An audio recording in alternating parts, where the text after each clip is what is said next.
We, the people of South Africa, recognize the injustices of our past, honor those who suffered for justice and freedom in our land, respect those who have worked to build and develop our country, and believe that South Africa belongs to all who live in it, united in our diversity.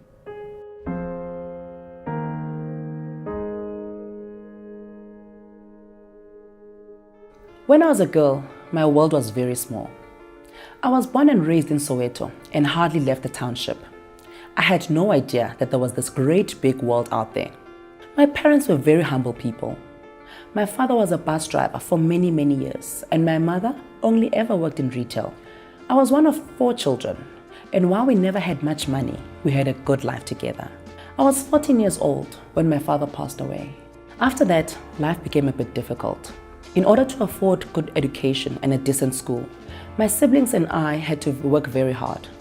Fortunately, my marks were good and I managed to get a bursary to attend a commercial high school in Brixton, which was called Raucor. Of course, the bursary didn't cover everything, but it made it possible for me to at least attend school. The bursary was dependent on my ongoing academic performance, so I knew that if I didn't work as hard as possible and achieve the right marks, I would be asked to leave. This was a lot of pressure for a young person, and I had to deal with it.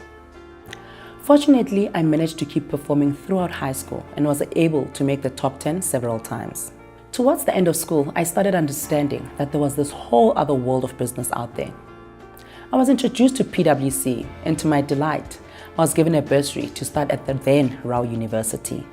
After university in 2005, I joined PwC and began my articles. I can tell you that I learned some valuable lessons during my first year in the working world.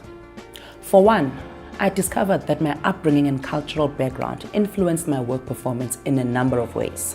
As an example, we used to be rated on how we dealt with clients, and at the beginning, I did not have good ratings at all. This worried me, and with the help of my coach and peers, I began to understand what I was doing wrong.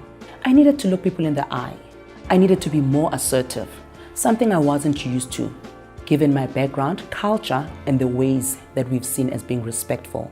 Another challenge I faced was learning how to use a computer. While I had a very basic idea, I had never owned a computer like most of my peers, and I spent many hours alone in the office trying to work out what I was doing. I've come a long way since those days. Today, being a mother of a 4-year-old boy, it's difficult to balance your private life and professional life. But I'm very fortunate because PwC has a progressive view of the modern day career woman and makes it a priority to ensure that women in the workplace are able to perform their duties while being able to raise their families at the same time. What's been inspiring for me is to see how many other women and mothers are excelling within the firm. Organizations need strong women. It's a fact that organizations perform better with gender balance. If you're working in a company who respects you as a woman and understands the demands that are placed on mothers, then there's no limit to what you can achieve.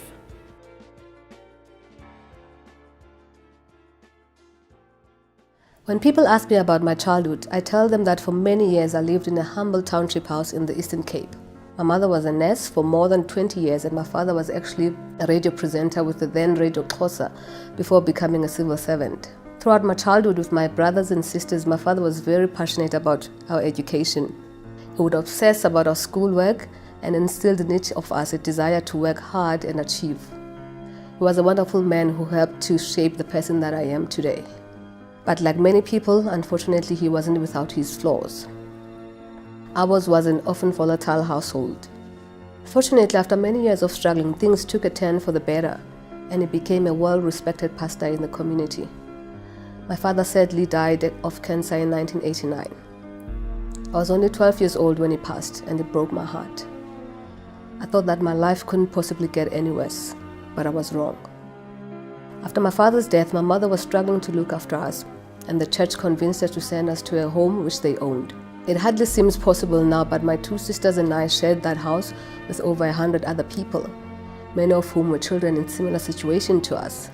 We slept on the floor in the kitchen because that was the only space there was. Having only 1 bathroom and not hot water meant that we, the older children, had to get up at 3 a.m. every morning. It was our responsibility to get the little ones ready for school. We'd make fires outside and boil pots of water so that the children could be washed.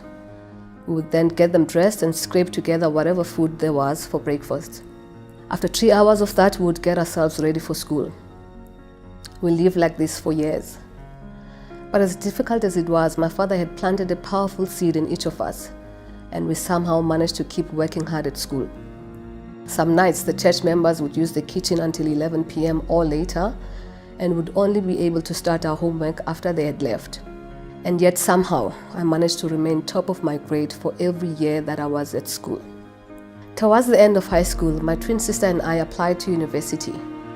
Thanks to our good grades, we were both accepted. The only problem was, of course, we had no money to pay for our fees. We caught a bus for UCT with nothing but some clothes in a bag. We didn't have a cent to our name. After our first year, the university was on the verge of kicking us out when our prayers were answered. First, my sister received a bursary, and then PwC came to my aid. It seems amazing that we managed to survive at university for a whole year without any money at all. But somehow we did it. I completed my articles at PwC and continued to work hard. It was due to this determination to succeed and the strong guidance from our mentor that I was able to move up the ranks quicker than normal and was admitted to the partnership in 2011. During that time, I was able to start a family. Being a career woman, a single mother, and having 2 young girls to raise is an enormous challenge. Fortunately, the culture at PwC has enabled me to do it all. The firm understands how important it is to have a work-life balance and, in fact, encourages flexibility to support parents. You are trusted to get your work done in a way that best suits your circumstances. The ongoing coaching and development I've received throughout my career has been invaluable and immensely empowering. And as a diversity and inclusion leader, this is something I've made a conscious effort to carry over to my own staff.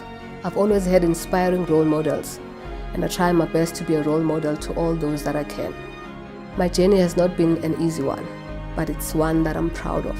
If my story has proved anything, it's that no matter how difficult your past is, it shouldn't negatively affect your future. I am a leader and a mother. It is possible. To any woman, I am telling you that you can, and you must overcome your challenges.